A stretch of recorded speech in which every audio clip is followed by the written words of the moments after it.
Asia एवं कृषि विभाग मध्य प्रदेश के साथ ये परियोजना हमारा मध्य प्रदेश के 9 जिला में चल रहा है।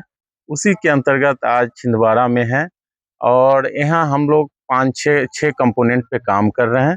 प्रमोशन ऑफ कंजर्वेशन एग्रीकल्चर, संरक्षित खेती को बढ़ावा देना, उसके बाद वैरायटी रिप्लेसमेंट, रेसिड्यू मैनेजमेंट और वीड मैनेजमेंट, न्यूट्रिएंट मैनेजमेंट और वैरायटी रिप्लेसमेंट पे काम कर रहे हैं हम लोग।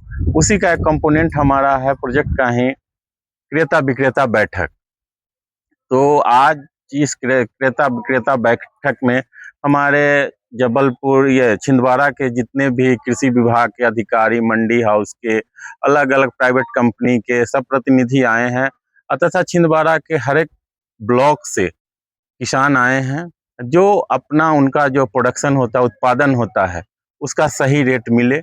ये दोनों के बीच में आपस में दोनों का समझौता करके किस तरीके से अपना प्रोडक्ट को ज़्यादा से ज़्यादा प्राइवेट कंपनी हो, मंडी वाले हों, दूसरे व्यापारी हों, किस तरीके से रेट लेना है और लेना कैसा प्रोडक्ट खरीदना है, उसके बारे में ये चर्चा आज का पूरे दिन का हमारा यहाँ पे है।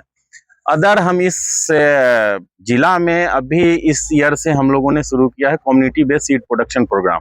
इसमें हम सहकारी समिति, फार्मर प्रोड्यूसर ऑर्गेनाइजेशन के साथ सीड प्रोडक्शन का काम करवा रहे हैं और इसमें हम इस बार जो क्लाइमेट रेजिलेंट वैरायटी है जिसको हम बढ़ावा दे रहे हैं इस प्रोजेक्ट के अंतर्गत तथा इस जिला में, उसमें 5 वैरायटी है। DBW-34, DBW-187, DBW-303, DBW-327, DBW-377 और DBW-359।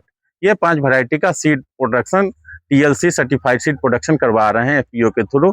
और उसका क्या है कि वो जो सीड प्रोडक्शन होगा इसी जिले के फार्मरों को दिया जाएगा और इससे क्या है कि पुरानी प्रजाति जिससे उपज कम आती है, नई प्रजाति उनको मिलेगी, क्लाइमेट रेजिलेंट वैरायटी जो टर्मिनल हीट इफेक्ट से भी बचाएगी और ज़्यादा से ज़्यादा उपज देगी। तो वो प्रोग्राम भी हमारा चल रहा है। प्लस अदर प्रोग्राम जो कंजर्वेशन एग्रीकल्चर प्रमोशन है उसके बारे में वो भी चल रहा है।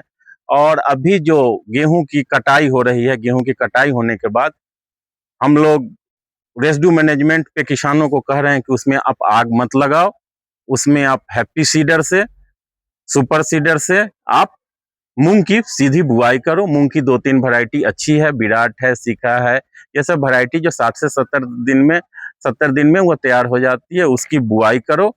और उसको और लास्ट में आप जो उसमें पैराक्वाट हार्वेस्टिंग के टाइम में छिड़क के उसको थ्रेसिंग करते हो वो नहीं करना है, आप कंबाइन से हार्वेस्टिंग करा लो, मैनुअल हार्वेस्टिंग करा लो और उसको उपज आपका उससे ज्यादा से ज्यादा आएगा। और अभी जस्ट गेहूं कटने के बाद जस्ट उसमें मूंग की बुआई कर दीजिए, जो मानसून आने से पहले आपका हार्वेस्टिंग होके ज्यादा से ज्यादा उपज आएगा।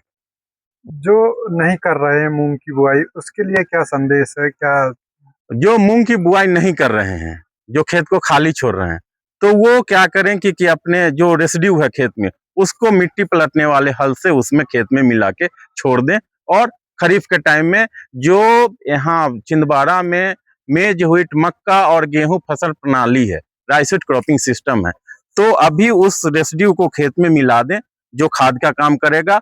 और मानसून आएगा उस टाइम में 15 जून के बाद उसमें मक्का की आप बुआई कर सकते हो, लेकिन आग मत लगाइए खेत में। किसान बोलते आग लगाते हैं उसके बाद ही वो उसके फसल सही नहीं होती, बोले आग लगाते तो फसल सही होती है, ये ऐसा किसानों का मानना है। तो उस विषय में आप क्या कहेंगे? किसानों को क्या बताना चाहेंगे? ये किसान का अंधविश्वास है कि आग लगाने से हमारा फसल अच्छा होता है। किसान खेत में आग सिर्फ लगाते हैं कि हमारा लेबर कॉस्ट बच जाए, हमारा रेसिड्यू को हटाने में जो लेबर लग रहा है उसका बचत हो जाए। लेकिन सबसे इम्पोर्टेंट है धान हो, गेहूं हो, उसका आप गेहूं का भूसा बना लो, आपका कॉस्ट ऑफ कल्टीवेशन का 30-40% पैसा आ जाता है भूसा के रेट से। तो भूसा बना लीजिए, भूसा जानवरों को दे दीजिए, ये कर लीजिए। वो उसमें आग सिर्फ लगाते हैं क्योंकि आग लगाने से हमारा समय बच जाएगा और लेबर कॉस्ट बच जाएगा। आप भूसा बना लो, भूसा बनाने के बाद उसको बेच दो, आपके पास जानवर नहीं है, वो काम करो। आग लगाने से देखिए जमीन के अंदर सूक्ष्म जीवाणु कण होते हैं जो खेत को फर्टिलिटी लेवल मिट्टी का बढ़ाते हैं, आग लगाने से पूरा जल जाता है। उसके बाद दूसरा इंपॉर्टेंट है कि वाटर स्कार्सिटी, पानी की कमी है। छिंदवाड़ा या मध्य प्रदेश के बहुत जिला में पानी की कमी है, तो जो भी मॉइस्चर रहता है खेत में, अवेलेबल मॉइस्चर, उसको भी हम आग लगा के खत्म कर देते हैं। तो इस कारण आग नहीं लगाया जाए। आप उसको हैप्पी सीडर से, जीरो टीलेस से, सुपर सीडर से आप मूंग के बाद गेहूं के बाद मूंग की बुआई करें। आग लगाता कोई तो अपनी जमीन कितने साल पीछे कर लेता है? 20 साल पीछे कर लेता है। 20 साल 20 साल पीछे कर लेता है। उसमें भी देखिए, जो भी माइक्रो ऑर्गेनिज्म है, सब जीवाणुकण है, वो मिट्टी के फर्टिलिटी को इंक्रीज करता है, वो सब जल जाता है। आपका खेत क्रैक हो जाएगा, वाटर होल्डिंग कैपेसिटी कम जाती है, वायुमंडल पे प्रतिकूल इफेक्ट पड़ता है। तो इस कारण आग लगाना कहीं से सॉल्यूशन नहीं है। आप उसका मैनेजमेंट करो, कंबाइन से हार्वेस्टिंग करो, हार्वेस्टर के पीछे आप एसएमएस लगा के करो, तो उसका मैनेजमेंट है। मैनेजमेंट करके आप रेसिड्यू को ये कर सकते हो। जो किसान आग नहीं लगाता तो उसकी फसल का उत्पादन कितना क्या बढ़ जाता है? जो आग नहीं लगाता है 20 से 30% उपज बढ़ जाता है, कम से कम फर्स्ट ईयर में 20 ईयर। रेसिडुअल इफेक्ट 1 साल 2 साल के बाद इफेक्ट पड़ता है। 20% 30% उपज बढ़ती है। लेकिन आग, कोई भी फसल में आग नहीं लगानी चाहिए।